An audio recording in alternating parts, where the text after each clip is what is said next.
I was using Netflix and food the same way I used to use cocaine and alcohol to just escape and run away. And it started to get me to realize like, I haven't really addressed the underlying issues that led me to do what I was doing in order to run away. And I recognized that my issue is not about using substances. It's about why I used substances.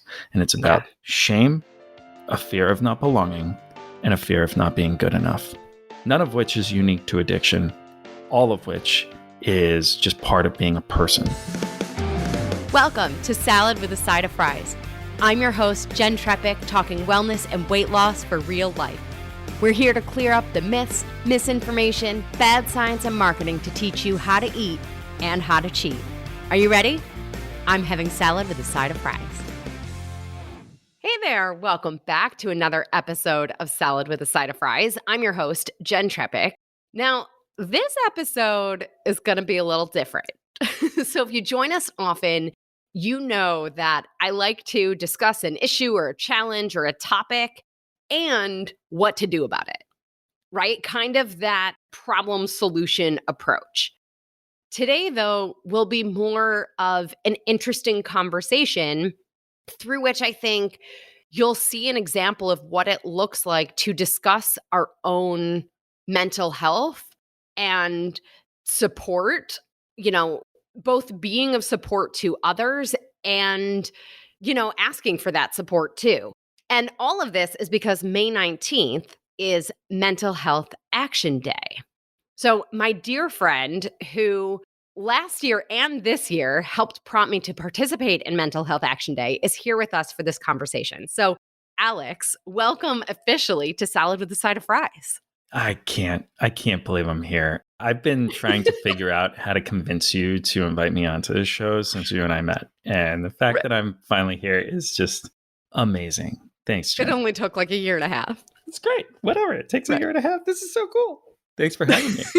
Your enthusiasm for everything is so infectious. I love it. So I wanted you here for this episode because not only are you the impetus behind my participation in Mental Health Action Day, both last year and this year, but I think every time you and I talk, we end up having these kinds of conversations. Yeah, we don't have small talk. I don't know how to have small talk in general with people, but you and I, especially every time we talk, it's just the deepest conversation. It's all about why we do what we do as human beings, not necessarily as professionals, but what do we really believe in? What's the impact we want to make on this world? And how do we want to help others? And it's just every time we talk, it's like light and fluffy. Yeah. Right. So it's, but at the same time, it's just authentic and easy and natural. And I'm so grateful that we finally get to have one of these conversations for others to hear. Yeah. So actually, shout out to Jay Schiffman of Choose Your Struggle for introducing us. You guys know Jay. He's been here. So real quick, though, Alex, tell everybody what you do with Of Substance so that it's also clear why we talk about these things all the time. Yeah. Hi, everybody. I'm Alex. I'm the co-founding executive director and chief vision officer at Of Substance. We're working toward a world where we all feel more seen, heard, and loved, where we walk into every room knowing that we're already enough, and where movies are our most powerful tool for healing and growth.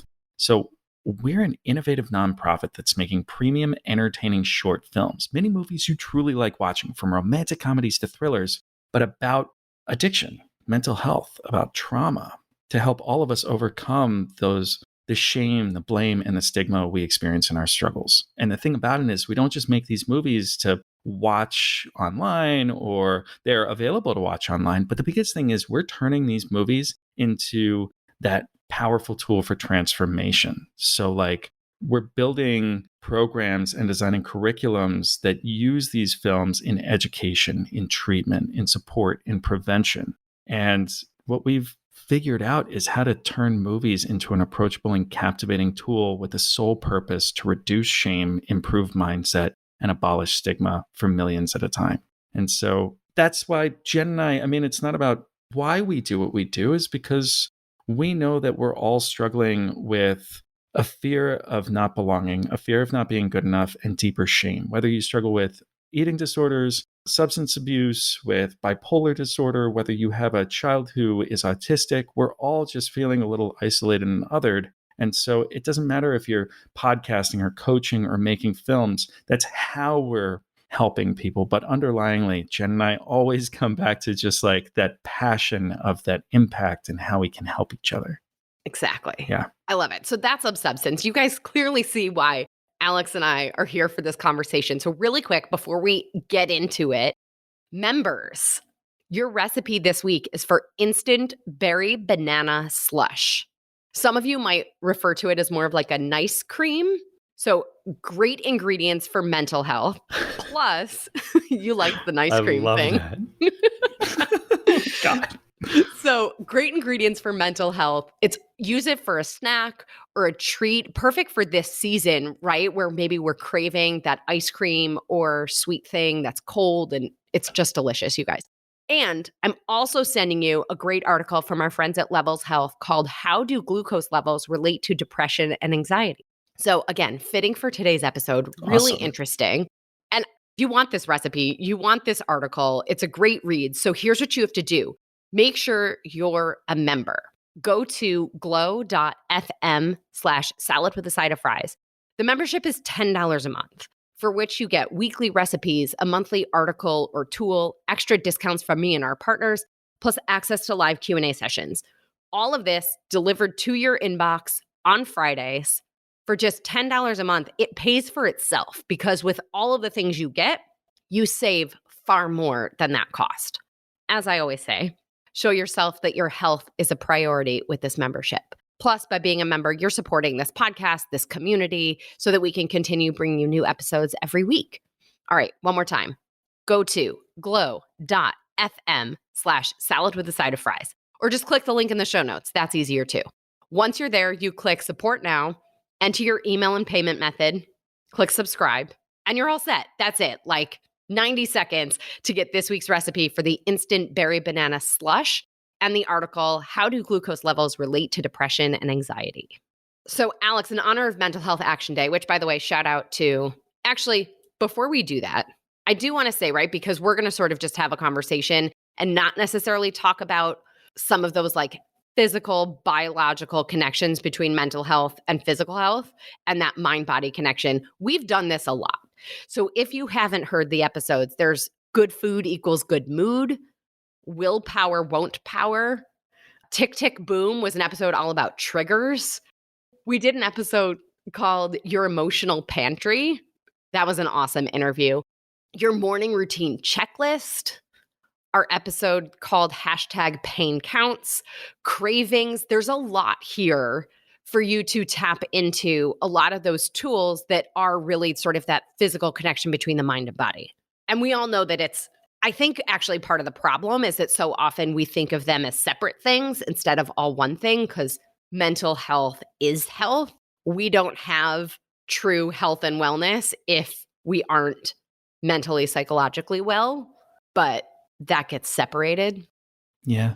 Well, Yeah. I mean, like, that's just all about the stigma culturally that we've been raised in for centuries at this point. So we're just starting to change that. And that's the work that you're doing so well, right? And you, my friend. So in this year's Mental Health Action Day, right? Shout out to MTV.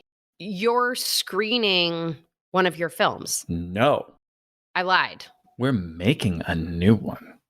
No way. Yeah. So that's the thing with Of Substance. It's about making these short films that we use as tools to help people feel seen, heard, and loved and remember that they're already enough and they're not alone and they're not crazy. But it's also about how we make our films.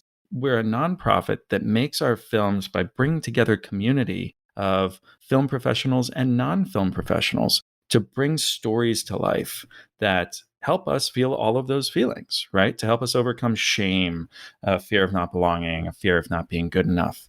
And so to activate and to celebrate Mental Health Month and Mental Health Action Day this year, we are literally shooting our next film, Hide Your Crazy, on the 20th, 21st, and 22nd here in Los Angeles. It's the first shoot we're having in Los Angeles. It's crazy. It's so cool. So Hide Your Crazy is a 2-time award-winning short film script that's a horror monster movie romantic comedy. It's It's 10 pages. It's super funny. It's grounded. And it's about a young woman who is surprised by her boyfriend at home and is freaking out because he doesn't realize that it's that day of the month that she literally, under the right moon, turns into a physical monster. And he doesn't know about this. And he is there to accidentally witness it. And it's all about her shame of turning into this monster and that quote unquote ugly piece of her coming out and being seen. And it's all about her feeling as though, like, this is why I can't be in a relationship. This is why I don't have friends that are super close. It's because if people know this about me and if people see what's true and what's underneath, then I won't be loved. I won't be accepted.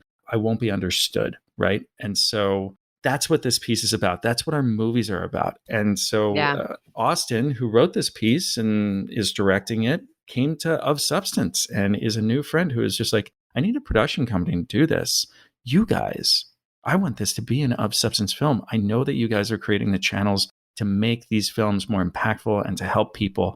I would be honored if I could do it with you. So awesome. I know it's super cool. Wait, can I ask a question that maybe is not the question you want to hear? How is this different than that new Disney movie? Oh my God, so funny. I watched it last night and I was just like, we're 10 minutes into Turning Red. Yeah, Turning Red. Right. And I'm like, oh my God, holy shit, Katie. This is like Hide You're Crazy for Kids.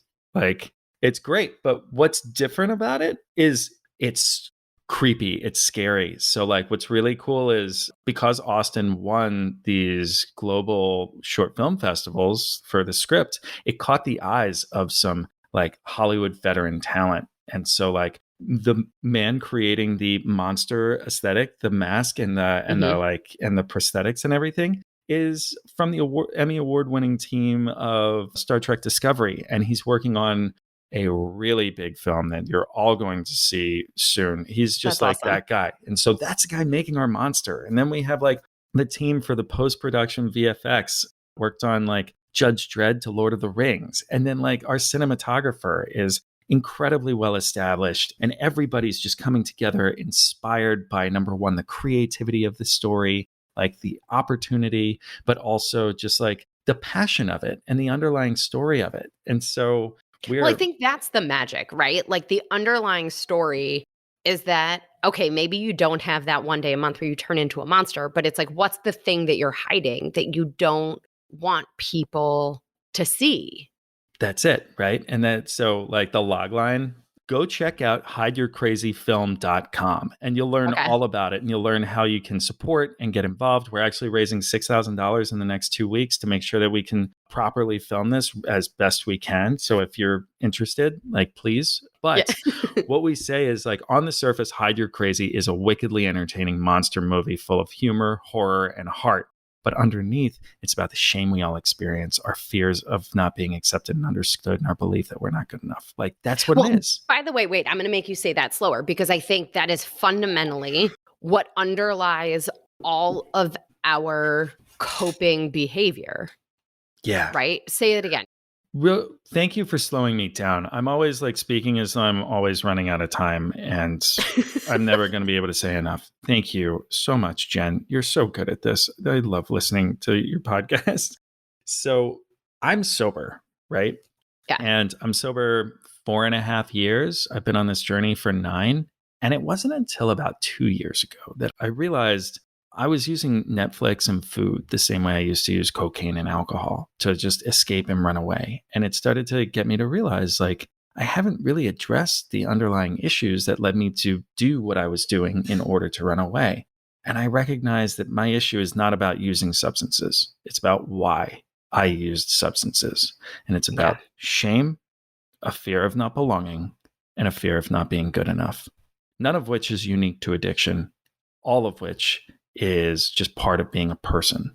And so that's what all of our movies are about. Like even when it touches on substance abuse, like, and it seems like the circumstances, substances, it's never about the circumstance of the film. You know, Marvel movies aren't about Thor fighting Thanos. They're about our universally relatable human emotional journeys regarding overcoming adversity, trying and failing, connecting with others, isolation and loneliness. And so that's what this film's about.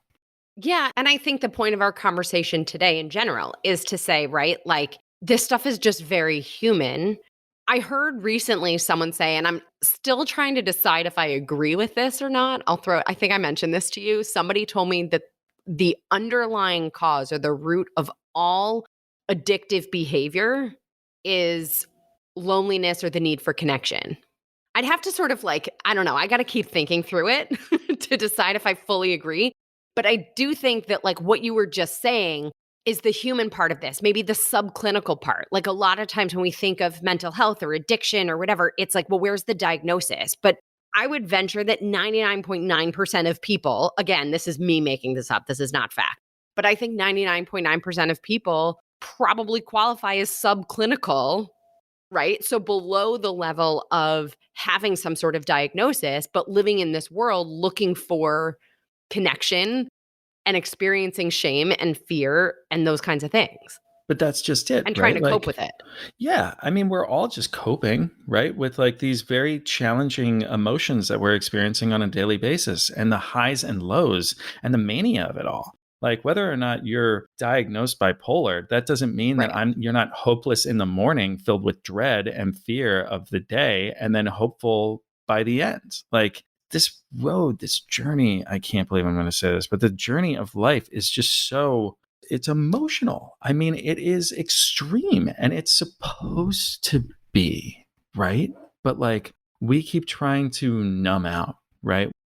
We keep trying to numb out, but like, I don't know that it's actually supposed to be so extreme and dramatic. I That's think fair. we exacerbate the challenge and turn something, especially if we're already, like, I feel like the pandemic, right? Like, we're already in this state of, I don't even know what to call it. And then something happens where maybe before we could take it in stride, and now it's like the drop of water that caused the flood. Totally. I think you're totally right. And yet, so like when I say like this life is dramatic, I really I'm referring to the life we've created for ourselves in society, right? We're naturally supposed to experience anxiety, experience stress, have heightened emotions in the right particular like environments and situations. Like if a saber-tooth tiger comes and attacks us, we're supposed to have a stress response so that like our blood clots, so We that live. like we exactly. But because of the stress that society has created for us, we are constantly living in that state and it's not healthy for any of us. So I think you're totally right. There is a balance and a harmony to it where like those high stress situations are much less than the low stress situations. However, in the society that we live in, where it's just job, work, responsibilities, and it's just like, you're never going to be enough. We're constantly comparing ourselves and judging ourselves regarding others through social media, through movies, through money, through everything else. It just puts us in this constant state of high stress. Yeah, no, I think you just hit on something really big there, which is like, it doesn't always look like substance use disorder. It doesn't always look like hiding in your bedroom and eating cookie dough. Not that I've ever done that, right? Me neither. Or, abusing drugs or alcohol or whatever it is. Like, I think sometimes it looks like toxic work environments or, I mean, being an entrepreneur, like, talk Yeah, about but walking into the fire, but it's like, I don't know, just all those things that create the uncertainty well, even and the so, stress. that's such a good call because I have a friend who her husband is sober and she was trying to understand it. She can't understand what it's like to like not be able to stop drinking, right? But then it came to in the conversation, her son's on one side, her husband's on the other, and she's talking and she drives the conversation and she gets to a point of saying like, I think it'd be fair that these two would agree that I'm maybe somewhat of a control freak. And both of them, their eyes light up and they like slightly nod without moving their heads. And I'm just like, well, there it is, right? Like I and your husband cope with our extreme emotions by running away with booze and whatever. You're trying to handle your emotions and the extremes that you feel with control, right? And Right. so we're all just working and doing our best to get by and manage these emotional highs and lows and these fears of just like honestly, I think most underlyingly, it's just I'm never going to be enough.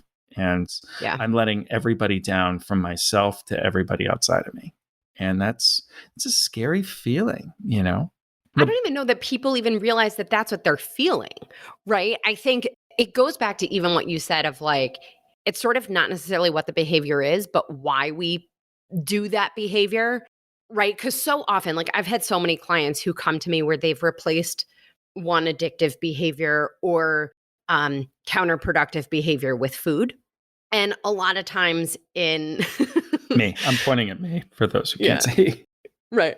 And a lot of times, I mean, this was a really special case, but this was years and years ago. But it was one of those things where, like, all along the way, people let her, like the professionals that she was working with, let her replace whatever the behavior was, whatever the addiction was with the food. And they made that okay because I think it was just a slower death than the other substances that she was using. And then now I came along and I was like, okay, now we're going to work through that. And it's one of those things of like, it doesn't always have to look like that, but it's this what's the energy behind the thing we're doing? Like some people end up with like a gym addiction.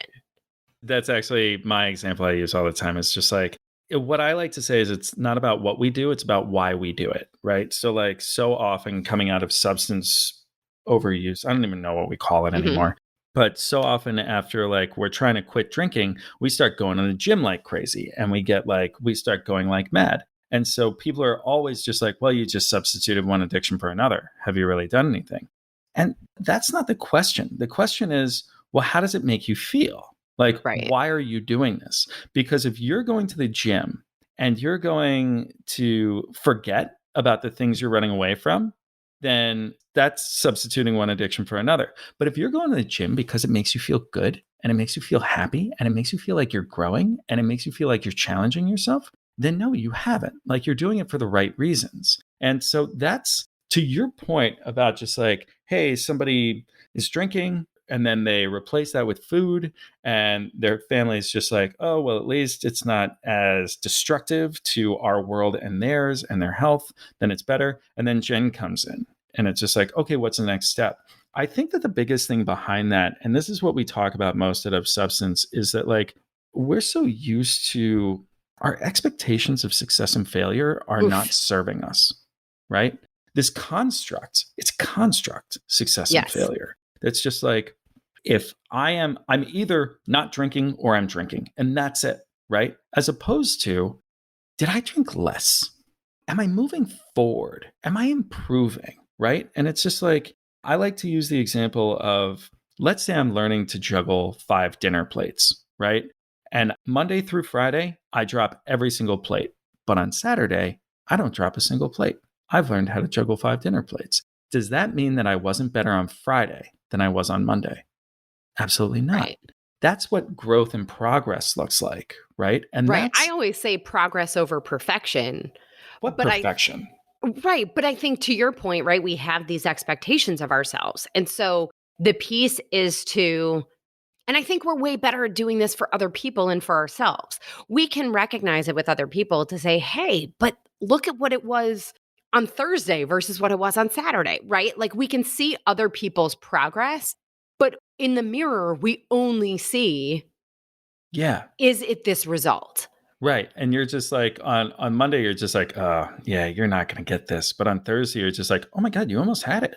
It's like, Right. oh, cool. I'm gonna keep trying, you know? Which makes And the argument for having these conversations with somebody else so that they right. can point out your progress. So I'm starting to do something that we actually just launched 2 days ago. Like I haven't been very active on social media. It intimidates me a lot. It feels like I don't want to be inauthentic and I don't want to manipulate and I don't want to do it for the wrong reasons. But something finally hit us that's just like practice what we preach, right? And so we're doing this new thing that I'm calling like Journey of Substance, where it's TikTok and Instagram stories where it's just me and I am Going sharing in viral. about we'll see, but I'm kidding. I hope so for the right reasons. And I mean, we got a lot of views really quickly, but it's me just like each day when I hit a wall, when I am feeling scared, when I'm overwhelmed, and when something clicks for me, like the other day, I was really overwhelmed and I accidentally scared my wife by like coming up behind her and hugging her, and it scared her. And my response was, "Oh my God, I'm sorry, I'm sorry, I'm sorry." And I'm sorry kept going in the back of my head. And I started to realize, holy shit, I'm sorry is the underlying broken record of everything in the back of my mind all the time. I am sorry I'm letting you down. I'm sorry I didn't do this. I'm sorry, I'm sorry, I'm sorry leads me into everything. And then I decided to pick up Yeah. my phone and share that in my phone. And then we put it out there where it's just like, hey, does this click for you? Does this maybe open something up for you? Well, guess what? You're not alone in this. And I know that, Right. like, as I recognize this, I can move on and I can grow from here. And sometimes I talk about how I'm hopeless and then how I'm hopeful. And it's just like, you're not alone. I'm going through it too. Yeah. Right. We're all going through it, right? And Yeah. last time you and I were talking, we were talking about how, like, the human experience or humans are designed to never experience fulfillment. Yeah. Like, we're always on this quest. And I think sometimes, too, for all of us, like, the words that are coming to my mind are making me want to like roll my eyes because I feel like they're so stupid and cliche now. But it's like shifting our relationship with discomfort. It's like, it's okay to not be okay. And I feel like these are like stupid catchphrases, but the reality is, like, I think for all of us, it's a function of having the conversation of like, there it is again, right? Like, I'm dissatisfied, but instead of sort of being frustrated that we're dissatisfied, it's like, I recognize sometimes, like, this is the thing. Exactly. This And is the next thing. that's the thing is like I got sober in a unique room where we don't use the word recovery, we don't say relapse, we don't count days. And the biggest lesson in that room, the most fundamental lesson is that it's not about learning how not to fall, it's about learning how to pick yourself up better and better each time. Yeah. And what I learned in getting sober and what we're working to do with Of Substance is I say changing your relationship with struggle, right? Because the goal is not perfection, right? I deeply believe that we're organisms put on this earth for one purpose of experience, and that's to be in a constant state of growth and evolution. There is no growth without struggle. Struggle is an inherent precursor to growth. And so it's about recognizing that when things are uncomfortable, that means you're growing and growth is on the way. So, how can I recognize it and lean in? Right? But it's also, it's a weird thing to me. Like, what is it? Like, our biology is designed for homeostasis, right? We try to stay the same. Our body tries to stay in a static state to some degree, right? Give or take. We try to, maybe this is me and I shouldn't say we, try to control things to keep things the same or functioning or working. So, like, what is it? Because now you have two sides of this thing of like trying to make things stay the same, but everything is inherently about growing. Right. And so, like, that's the thing. Is it, I'd almost challenge that it's not about homeostasis. It just seems that way, right? Because in order to maintain health, you actually have to exercise. You have to go Right. into exercise and rest. You have to eat and not eat. It's everything's cyclical, right? And so part of that, the next level, like that mental growth is that I'm never satisfied. That's how, because if we're mentally always satisfied, then we're going to be static. We're not going to be in motion in any way. So the way that we keep growing mentally and we challenge ourselves and we keep growing society and we keep evolving. I mean, if we didn't have this need to change our position mentally, emotionally, physically, then we would still be in caves, right? Like, I mean, Right. that's what's so remarkable about our ability to evolve exponentially faster than any other organism on this planet is that inherent discomfort and dissatisfaction. It's Yeah. so cool, but it's just like, that takes conversations like this and podcasts like this and books of just like saying, oh, okay, so I'm not supposed to feel good all the time. I'm supposed to feel shitty. And then recognize that, oh, if I feel shitty, that's a good thing. And this is what I do or whatever. Yeah. Yeah. Which is actually, so I'm going to, the story that just came to mind is something I'm going to out you. from one of our last conversations. But really quick, I want to pause for a message from our partner for this episode. All right. Thank you, DNA Miracles. Because every child is a miracle. DNA Miracles provides the highest quality body and wellness products designed for babies, children, and expectant mothers. All products are gentle, easy to use, and 100% effective when used as directed. DNA Miracles partner with leading health professionals and scientists who follow the highest standards in ingredient selection to create the most effective skin, hair, and health solutions. As natural as possible, DNA Miracles is the best and safest option on the market for you and your little miracle. From expert pediatricians to real family testimonials, everyone has fallen in love with DNA Miracles. So as we're discussing today mental health, I'd be remiss if we didn't mention the DNA Miracles omega-3. So first, it bears mentioning that balanced nutrition is important for cognitive, mental, and emotional health, right? According to the American Dietetic Association, 90% of children do not receive adequate amounts of these nutrients through their food choices. Omega-3 fatty acids are especially important in childhood when the brain, which is made up approximately about 60% fat, and our immune system are developing. So let's be real, kids usually are not eating sardines and anchovies, which makes the case for DNA Miracles essential omega-3s. It contains the ideal amounts of DHA and EPA to properly support children's brain health and immune function. Plus, it tastes like a creamsicle without any artificial colors, flavors, or sweeteners. So if you have kids, it's worth a try. Plus, you get 10% off and free shipping for being a Salad with a Side of Fries listener. So to get 10% off, text the word miracles, MIRACLES, to 844-947-4846. You'll receive the link and coupon code right to your phone. Again, simply text the word miracles, MIRACLES, to 844-947-4846. This is a toll-free number. Standard text and data rates may apply. All right. So I'm outing you. So we think about the tools, right? So we maybe what we were just talking about, like we have these moments of like trying to control things or trying to figure this out.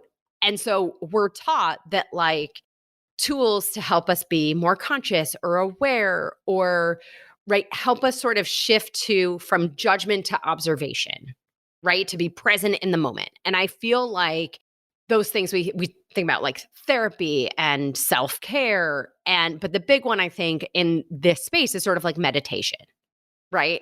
So I'm going to out you because we were talking the other day and you were telling the story of like you were so stressed out and you had to go on this walk and then you were like, I'm on the walk and all I'm thinking about, you tell the story. I'm going to be quiet. No, so I had no idea what you were going to bring up, and I'm really glad that I remember what this is. So it was just a couple of weeks ago so building this nonprofit, I'll be totally honest with everybody. I don't know what I'm doing. Like, do any of us, right? No. But like, as solopreneurs, we're just like, I'm doing the job of 10 to 15 people, and it's an impossible task, right? Not only we're doing the jobs of 8,500 people, right? Because the idea is that you're supposed to look like you have a giant organization behind you. Oh my God. Right? And then, so you're trying to do all the things that normally would be 10 people's jobs. And then you're also supposed to be the idea generator. And then you're also supposed to like have time in your life and be able to do all the things and know what you're doing. And like you said, we are all making everything up all the time. Yeah. And just to add on to that, it's like we're not just doing this and making it seem like there's a company of 80 people behind us.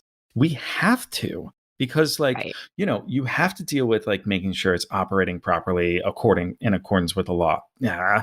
And then you have to be the idea generator, but then you have to execute, and then you have to market, and then you have to do all this. I mean, all of this does need to happen. So it's not just, it just so happens that you look like you're a company with 80 people behind you, and you're just an Right. insane person with 40 voices screaming in your head at the top of their lungs at any given moment. And so I was at this point where I was just like, I'm constantly looking at my plate, and I'm looking at just like, what can I take off, and what can I delegate, and what can I do?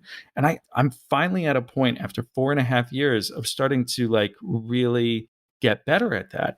But every time I think of my plate, I literally, in my mind, I see a dinner plate with food stacked at least 2 to 3 feet high on a mountain on my plate. And I started to actually get better at finding the priorities, seeing what I could offload, seeing what I could push to later, and starting to take things off this mountain of plate to finally get down to a proper amount of food on my plate. And I'm like, oh my God, I did it. This is great.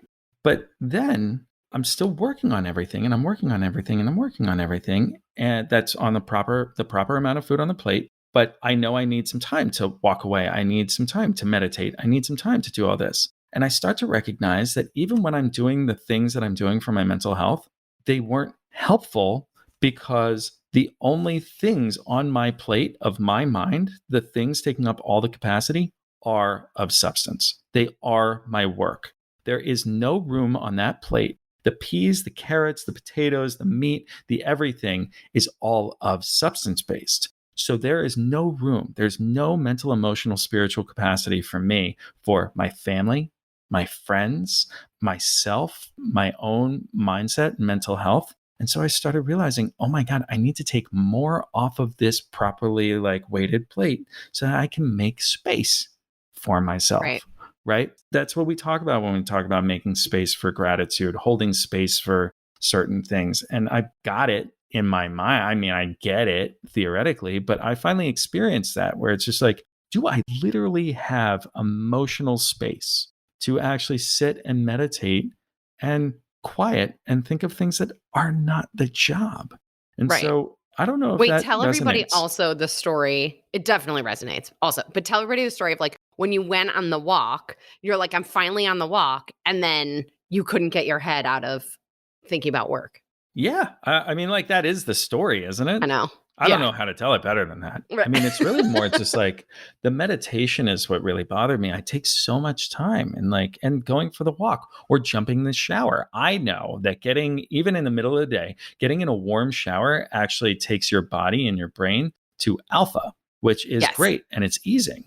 But it doesn't matter if I don't have any capacity in my mind to think of anything but of substance. Yeah, but does it though? Right? This is what I said to you that day too. It's we end up putting expectations on the meditation, right?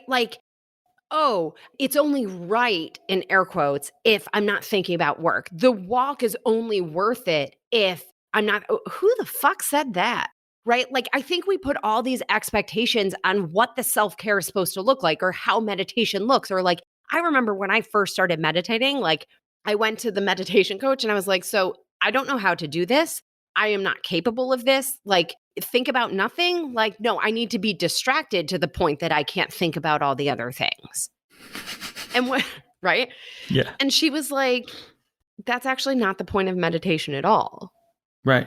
But we have this idea that that's what it's supposed to be. You had this idea that the walk or the shower is supposed to be this thing that stops you from it's not. Absolutely. Absolutely. But if I am on a carousel of all the same things all the time, then it's not helping me get to a point of finding a little bit of harmony within my life, in my mind.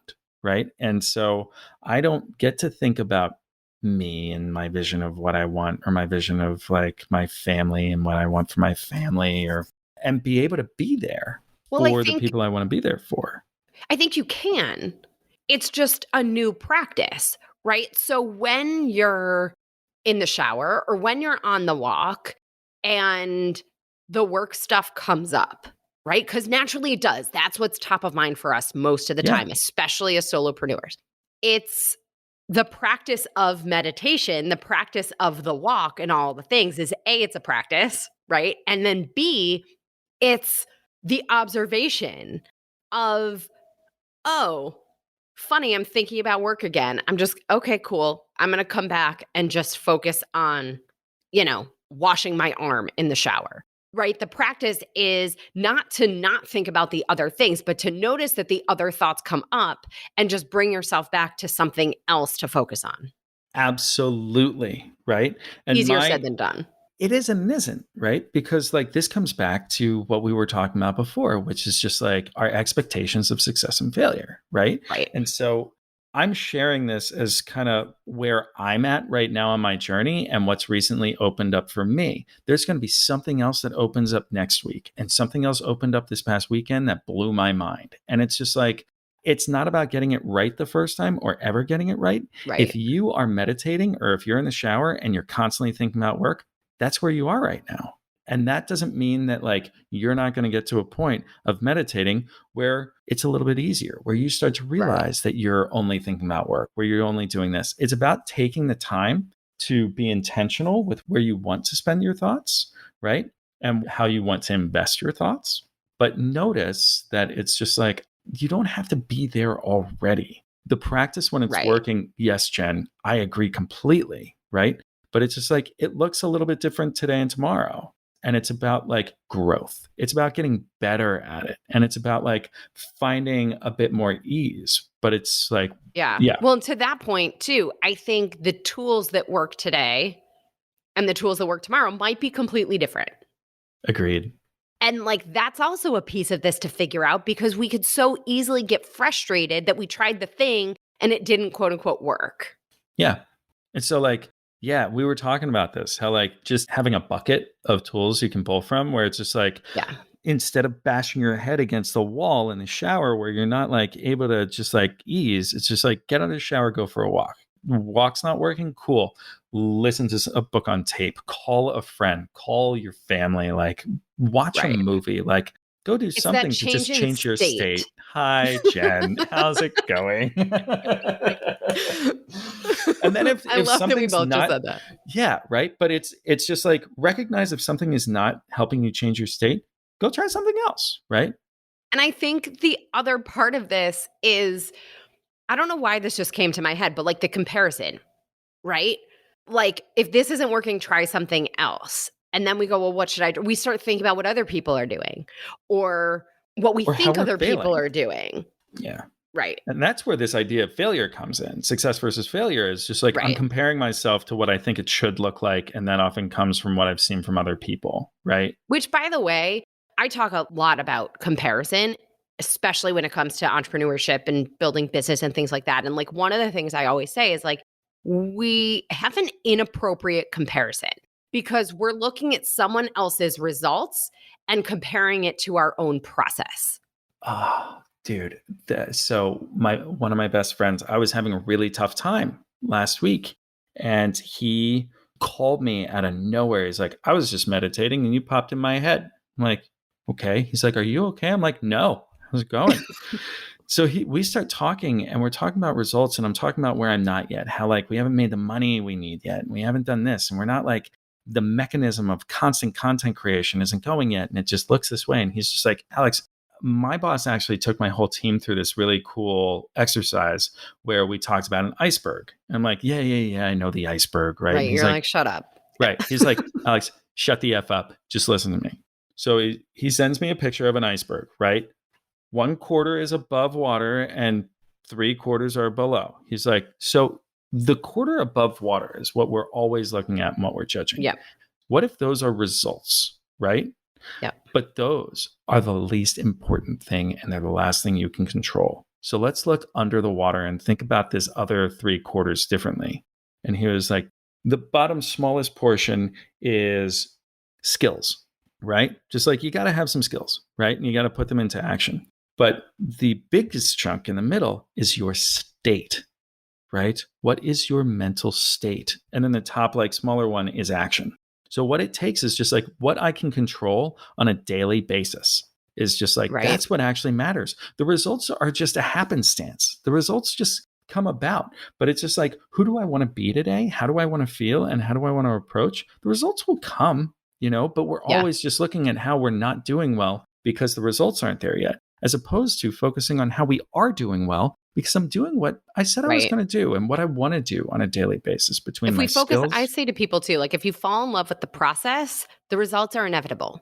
But it's all about the process. The results don't Right. matter, right? Because like we're playing, I'm a Simon Sinek fan. We're all gonna keep changing that goal line, right? It's always gonna keep moving. So we don't even recognize, I think, sometimes when we've hit those results because we moved the goal line ourselves. Yeah. And that's like, I have a coach, my coach, she's amazing. Since for 4 years, the biggest thing I'll always take is that like, it is so important to have pictures of what you want, pictures of the outcome, pictures to pull you forward. while at the same time, and this is the trick of life, I think, have pictures to pull you forward while always accepting that it's never going to fit your pictures. Right. I started a whole thing about ditching the dream board. That we get Wow. so stuck on what this thing is supposed to look like that we're like stepping over things that are so much bigger than what we could have even imagined. And then it turns out the dream board becomes the limiting factor in everything we're trying to do. Yeah, because it's just like the thing you put up on your dream board so often is just like, mine's right there, right? Like, I mean, I have like Oscar acceptance, I have the ideal office space, I have people together, I have creative, like, I have stuff all over the place. But the idea of the dream board is not to like receive these things and experience these things, it's to experience how they make you feel, right? Exactly. And But people that's get tricky. stuck in like, oh, well, that house has 4 pillars. I was looking at one that had 6. Right. Exactly. What you just said is huge, which is tapping into the feeling. So like, That's the and state. even in deciding, right. And even in deciding what projects to pursue or what projects to let go of, it's like, what's the feeling that you get when you're working on the thing? Is that the feeling that you're looking for? Great. Go in that direction. Right. I think that's how we choose the things. But like, I think the conversation with your friend, our conversation right now is like, the perfect example of this is mental health in action. Nice. Reaching out for the connection, taking a minute to breathe, shifting into more observation from the judgment, recognizing that everybody's got shit, right? Everybody has baggage. We just might not see it. We might not know about it. And when you have those moments, especially if going back to where we started this conversation of saying, if all of this, in fact, does stem from shame and isolation and fear, then being in conversation with someone, being there for someone else or reaching out when you need it is mental health. Yeah, 100%, right? And that's the biggest thing we talk about in Of Substance. Like we do keynotes, we do workshops, we call it movies and conversations. Go check out our website and everything we do at ofsubstance.org. You can watch our films, you can check out like you can join our live events, but like you can get a better sense of our philosophies and our ideologies that don't have to do with substances. It's just about being a person. What we're working toward is like our top 3 topics for keynotes are changing your relationship with struggle and seeing progress where you currently see failure, and give yourself credit where you currently show judgment, right? Right. But then it gets to a point of just accepting that you're already enough all the time. Regularly experience aha and improve your emotional intelligence to have the But I life you think want. part of that's also a practice of like, to improve our emotional intelligence, to do those things requires having these kinds of conversations and saying the stuff that you think is just you. Like, it's that Brene Brown vulnerability stuff, right? It's the say the things that feel uncomfortable. I mean, certainly find a safe space, right? And a person that you know, right? And maybe that, I mean, at least for me, that's a big thing, is determining who are those people that are the safe ones, Yeah. right? But being willing to say the things, because I think what we find out is that it's not just us. Right. In my group, there's one of the like veterans from my group that I got sober in. One of the big sayings is figure out who's consequential versus inconsequential. And that could be your family is inconsequential because they're not people who really understand what you're going through. So it's like bashing your head against the wall or talking to a brick wall when you're trying to share vulnerably.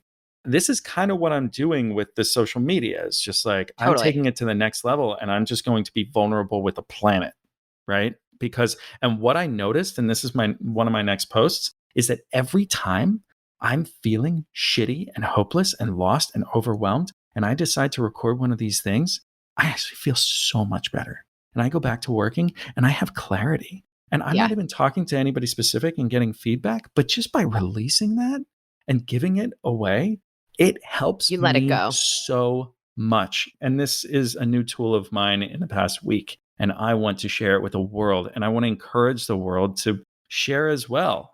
And like, because it's that practice of vulnerability, it's as much for us as it's for everybody else. And it's Totally. just, you can help so many people by practicing that vulnerability and by showing people that they're not alone, they're not crazy, and others get And it. being the ear for people to talk to. Yeah. I think if we could do this forever, I think if I'm going to sum up all of this, it's be in conversation, share openly, listen, because sometimes you don't have to solve the problem, and everything else will follow. Nice. Very nice. Give us a final thought. Oh my God. You ready for this? What if there are no problems? Our brains are problem makers to keep us busy solving them. But what if we recognize that all the time and just kind of let go? You just blew my mind for a minute. We're going to have to keep talking after we finish recording. Let's do our nutrition nugget. You ready? Yeah. All right. This week, we're talking about Tabata. Have you heard of Tabata? No, I haven't heard of Tabata. Okay. So ever feel like you don't have enough time to exercise? Every minute of every day. Right. Okay. So a Tabata workout can be 4 minutes. 4 intense minutes, but 4 minutes. Okay. Okay. So you may have heard of it because it's somewhat similar to HIIT, the high intensity interval training. But the big difference is that Tabata is very structured, right? Like Cool. HIIT could sort of be like all over the place in terms of how long the intervals are or whatever, or what you do. Tabata is very specific. So it's either 4 or 8 exercises. If you pick 4, you're going to do each one twice. The intervals are 30 seconds, where you do 20 seconds of very intense work and 10 seconds of rest. Great. For 4 minutes. So you have 8 30-second sets. That's awesome. Okay. Where do I find this? I got you. So my God. a little background, and then I'll give you some examples. I'm like, gimme right now. Right. All right. So Tabata was created by a Japanese scientist whose name is Izumi Tabata. So he and his colleagues, they were comparing moderate and high intensity training in a study. They had a group of athletes that were training at moderate intensity for 1 hour, 5 days a week for 6 weeks. Second group of athletes trained at high intensity for 4 minutes, 4 days a week for 6 weeks.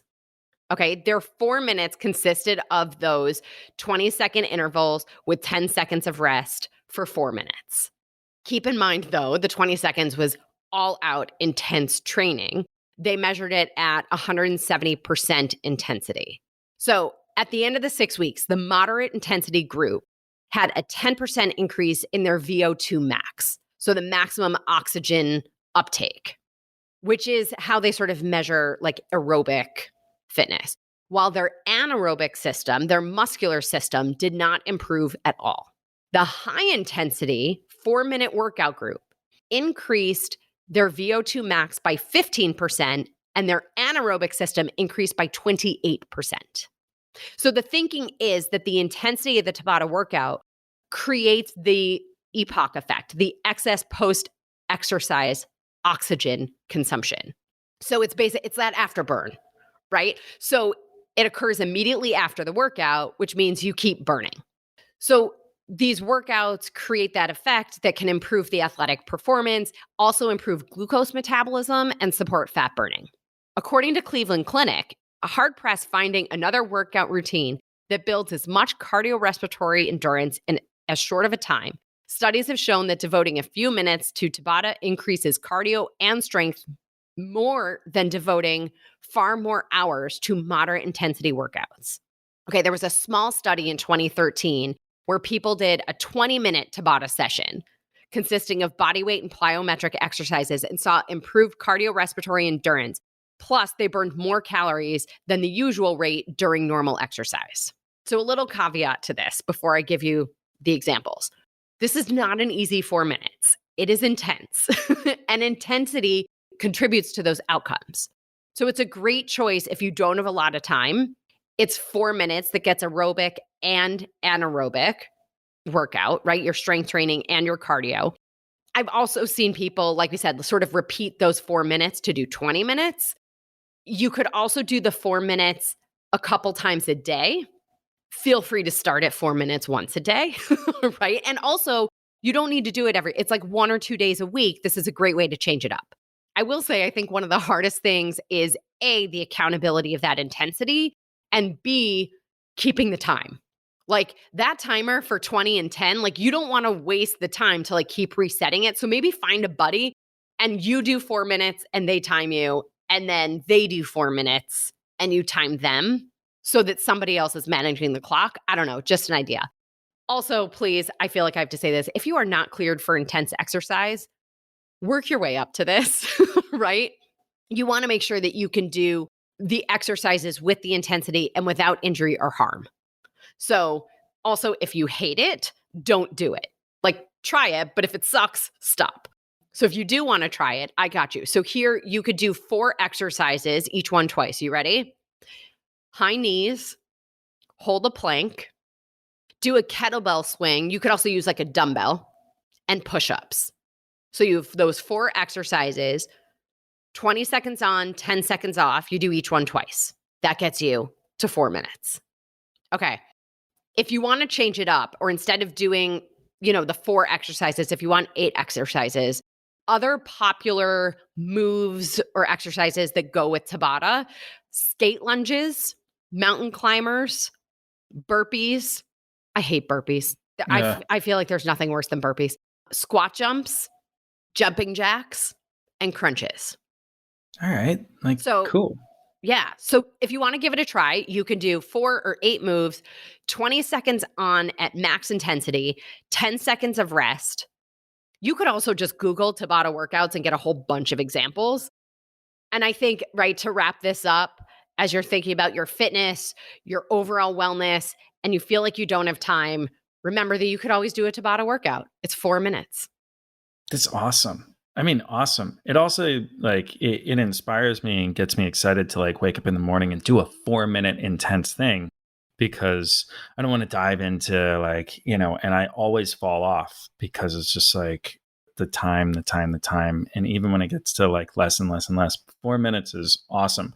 I did throw out my back and get sciatica by diving into extreme workouts way too fast. And I've done it too many times. So again, take it slow.